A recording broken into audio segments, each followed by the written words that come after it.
Praise Yahweh, praise Yahweh ben Yahweh. Shalom to my brothers and sisters. Santi Pak to my Asian brothers and sisters. What we were taught in school is that over 500 years ago, in 1492, Columbus discovered America. But how can you discover a land that was already inhabited by the indigenous natives or Indians? I bet some of you didn't even know that Columbus was not the first European to reach the Americas.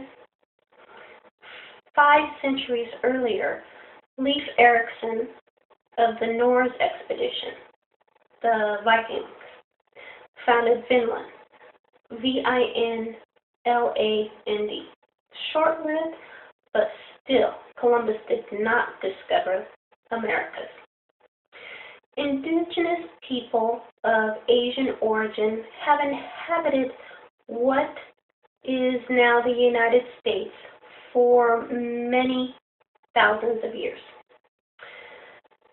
As most enlightened or learned people know, that this planet was once one landmass, and that landmass was called Asia or Pangaea.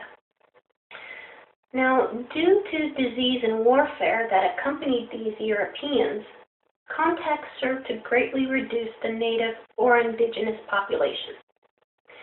Now, moving forward, the United States was founded by 13 British colonies, blah, blah, blah. July 14, 1776, the Declaration of Independence was written. The Bill of Rights came into effect December 15th, 1791, blah, blah, blah, blah. Now, throughout the 19th century, the United States displaced native tribes, took them from their homelands, stole their belongings and their land, and murdered many thousands of natives. It was quoted by William Clark, Superintendent of Indian Affairs, 1849, "While strong, it has been our obvious policy to weaken them," the Indians. "And now that they are weak and harmless, and most of their lands have fallen into our hands, they must be taught to improve their conditions." What conditions? They was doing just fine. Anyways, now, for decades, federal agents and Christian missionaries have pressured the Indian nations to abandon their traditions and assimilate into white society.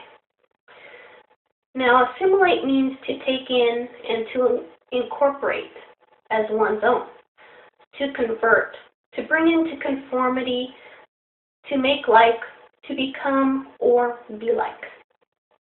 This policy, promoted by Thomas Jefferson, who was president in 1801 to 1809, and others that followed, advocated intermarriages, religious conversions, and financial incentives to turn the Indian people into Americanized farmers. Now, the Europeans, or the white man, well, let me put it this way. The intermarriages and the religious conversions gave the European or the white man entitlement to the land by marriage, or, by being with an indigenous or Indian person. Some native tribes were matrilineal, and matrilineal means that the woman owned the land and ran the home and made the laws. This practice has been done for thousands of years. Ancient Egypt was matrilineal. It was a way for the lesser class or the man's bloodline to get on the throne. Now, in a personal case, the government sent my father overseas to Siam, also known as the Island or Thailand, and they were in search of royal bloodlines.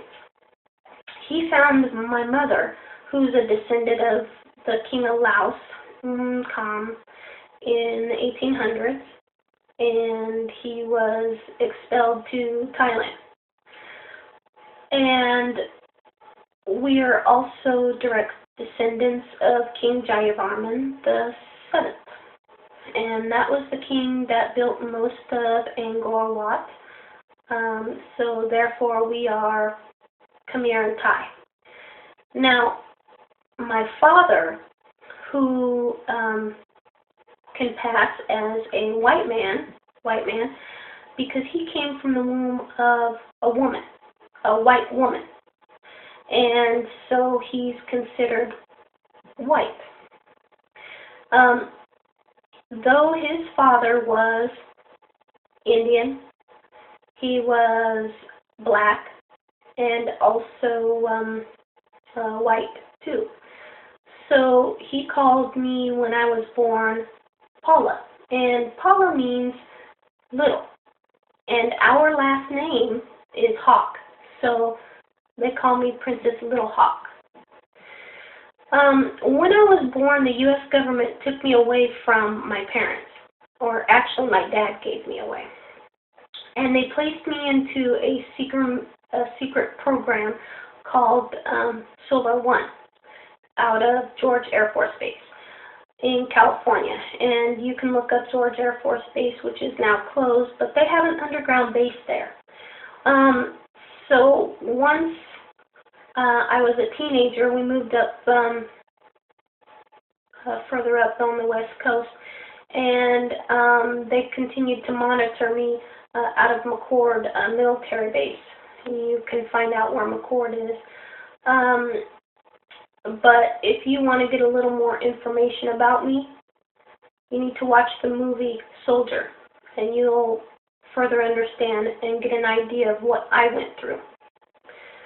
Now, back to the history at hand. There came Andrew Jackson, the 7th president, 1829 to 1837. Jackson was determined to change Washington and the Americas. The first major piece of legislation that he recommended and got passed was the Indian Removal Act of 1830. Now, number magic on 1830, 8 plus 1 is 9. 9 times 3 is 27. 27 is Yahweh the Great Light. This gave Jackson the power to forcibly evict all Indian tribes east of the Mississippi River. 5 Indian nations were directly affected by this. Now, the Cherokee tribe located in Georgia, though, chose to fight the eviction by giving the white man a taste of his own medicine. Now, when I return for part 2, I'll let you know how.